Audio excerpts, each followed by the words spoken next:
Say, hey Internet, Captain Erica and little Teddy here. Sick. That is a stick you're showing everybody. That is a stick.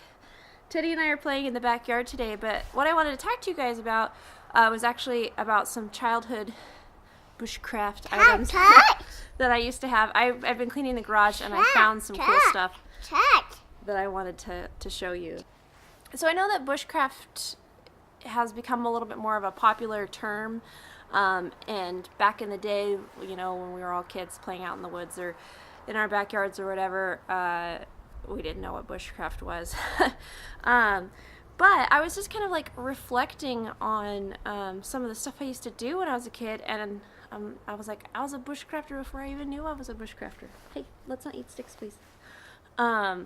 So I just wanted to show you guys some of the stuff that I found and some pictures, because it was just kind of neat. Please don't eat the stick.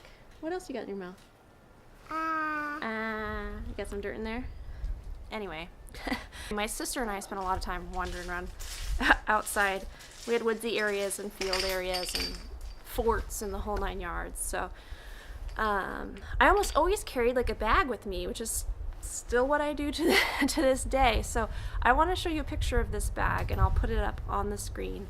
But I got this, it's like a haversack. I got this red bag from an 1840s like rendezvous reenactment that my great aunt and uncle took us to. So we went a few different years, and it was a really good time.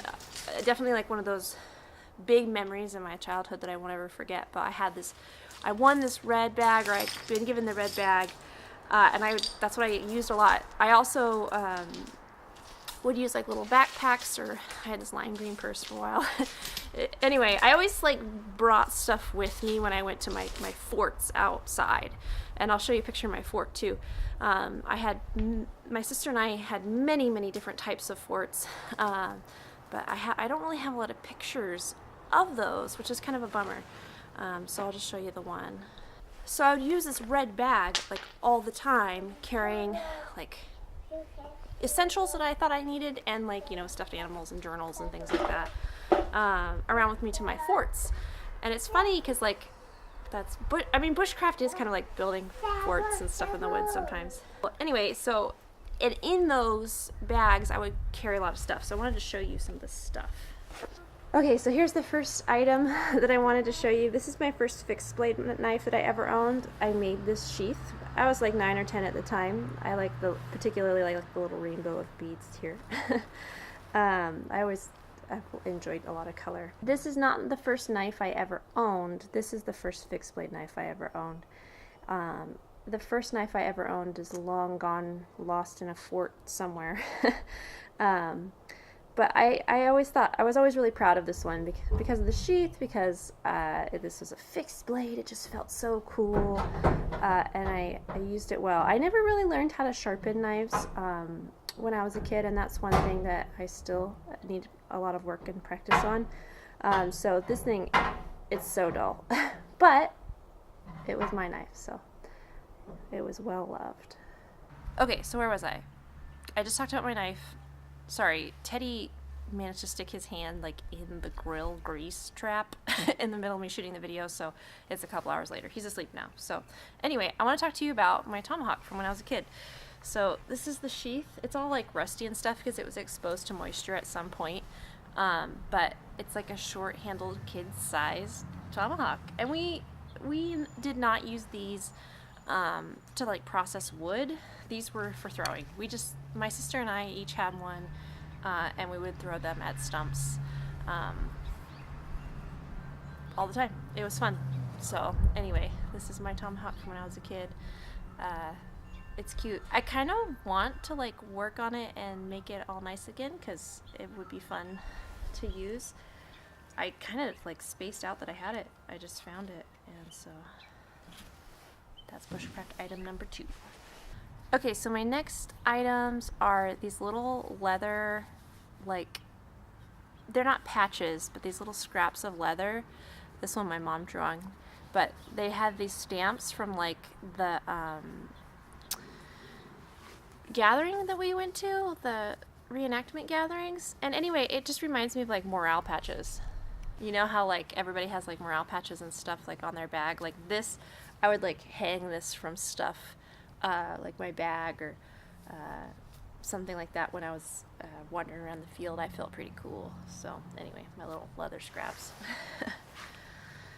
And then this is my little medicine pouch thing. I would carry this around sometimes with me just because I just thought it was so cool. I probably got this at one of the reenactments or one of the heritage fairs or something like that. In it is 2 Sacagawea coins that have been exposed to moisture. You know, storing things in leather is not ideal. Oh no, there might be 3. There's something else in here. Yeah, $3. Big money back in the day. Okay, the other item that I wanted to show you actually is a flint and steel kit. This is something that I actually used quite a bit when I was a kid.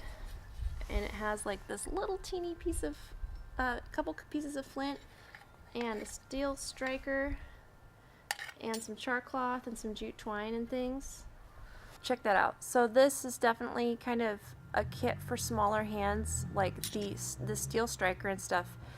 Using it like now is not super easy, but this actually works really well for my small hands. In Girl Scouts, we had like a little competition one time where we built flint and steel fires, and I used this little kit, and I would sometimes play around with it in the field.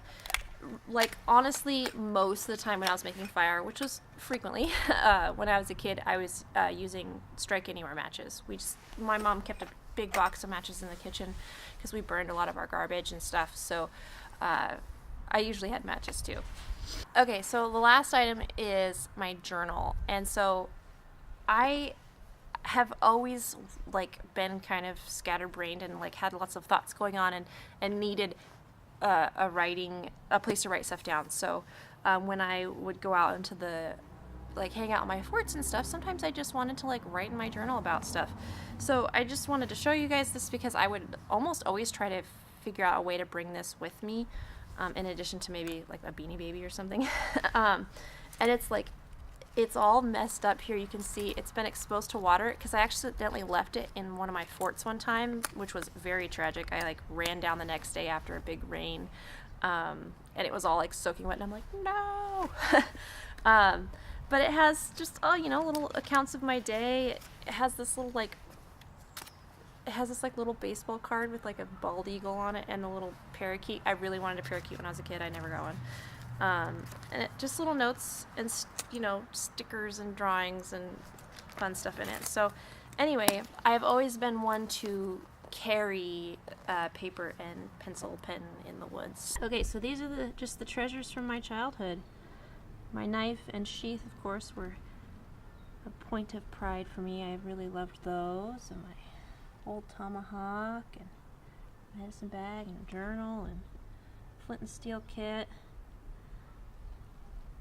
Okay, so I hope you thought that was like kind of cool.